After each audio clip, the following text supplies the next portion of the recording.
তো hello' guys, কি খবৰ তোমালোকৰ? আজি যেনেকে মংগলবাৰ আমি সেইকাৰণে গা পা ধুই ওলাই গ'লো মন্দিৰ যাবৰ কাৰণে। মন্দিৰ যোৱাৰ আগতে আমি ইয়াত পালো পুলিচক চাই পিনে আমি বাইকখন থৈ দিলো ইয়াতে, কিয় আমি হেলমেট লগোৱা নাছিলো। খোজকাঢ়ি আমি পাই গ'লো মন্দিৰটো, যোনটো চাওক কিমান ধুনীয়া। ৱাও, আমি চবতকে ফাৰ্ষ্টত ল'ম লাডু 10টা মান, কিয় এইটো হনুমানজিৰ বেছি প্ৰিয়।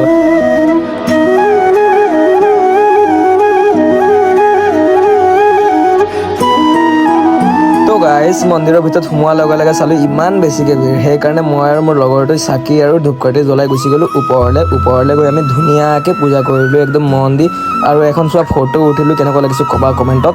আৰু এতিয়া কি কৰিম আৰু, চোৱা মোৰ লগৰটো পূজা কৰিব গ'ল, সেইকাৰণে মই বাহিৰত গৈ পিনে অলপ ভিউটো চাই আছিলোঁ, কি ধুনীয়া ভিউ, ৱাও।